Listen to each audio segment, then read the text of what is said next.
They're volunteers picking up the COVID dead no one else will. The kindness of strangers in the most awful of circumstances. They all have jobs, now on hold, so they can help in this national crisis. They've been collecting bodies in their makeshift ambulance since first light. This is their fifth in a few hours. All carried from homes where coronavirus struck and where they breathed their last, without ever getting to hospital. When they arrive at the crematorium, it is absolutely packed, and they're at the back of a long queue of funerals. This is pretty astonishing because almost everywhere you look, there are ambulances carrying a number of dead people. There are something like 42 ambulances that we've counted that go all the way down this road. And the crematorium is working non-stop as the numbers of deaths in India continue to rise, along with the spike in coronavirus cases. They don't have time to wait. It's going to be a while before the funeral can be held. The crematorium's already got a backlog, and they're furiously building more pyres.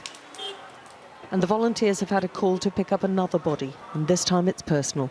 It's Pritam's cousin. They're taking incredible risks, doing a job they don't need to do, whilst coronavirus tears through their own families. His cousin was a successful businessman, Jaspal Singh, a father of three with two daughters in London and a third in Canada. It's close to 40-degree heat, and collecting your own relative in a pandemic is not easy, either physically or emotionally, and they've all suffered. Their families watch from a distance. There's a lot of fear about now, as well as COVID restrictions keeping them apart. Today we are picking up his cousin. 2 days back I picked up on my own uncle, and he died because we couldn't supply him oxygen. I was working in the mortuary van. I couldn't pick up the call, and the moment I was able to receive the call, he was already passed away. So it's really tough for us. The next crematorium is as intensely busy as the last. It feels like the whole of India is burning right now, and everyone's affected by this. Pritam spends minutes with his family. He's not the only one who doesn't have the luxury of grieving, and this is all weighing heavily on them. If we got emotional, then we'll not be able to do this. We'll have to be strong. We have to cope up with this.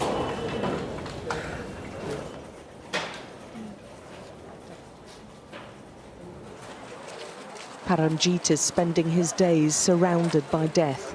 His own parents are ill with COVID, and he's also been sick with it. But he wants to contribute, and this is his way.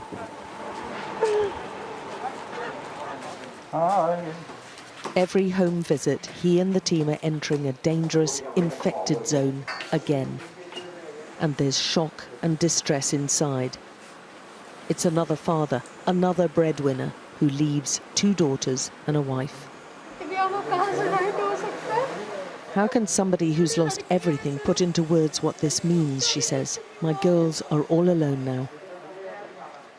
The end had not been easy for Devinder Singh or his family, full of battles and frustration. There's an undignified struggle down 2 flights of stairs. The family hadn't been able to get him enough oxygen or a hospital bed, and their neighbours who knew this feel their sorrow. It could easily be them next. Without these strangers helping, they couldn't even transport the body to the crematorium. A mother and her 2 daughters, united in their anger that this need not have happened, and these mass funerals could have been avoided. I really feel that there is a big failure of judiciary, of the nation, of so many people who cheated me on cylinders, who didn't give me facilities on time. And my father couldn't get anything on time. Everything got delayed, everything.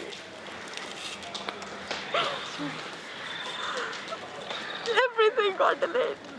No reports on time, no medicines on time, no cylinders. Nothing. India is suffering, and too many believe that it's not COVID that's killing, but the mismanagement of it. The loss is very personal, but there's a collective pain in the country. Alex Crawford, Sky News, Delhi.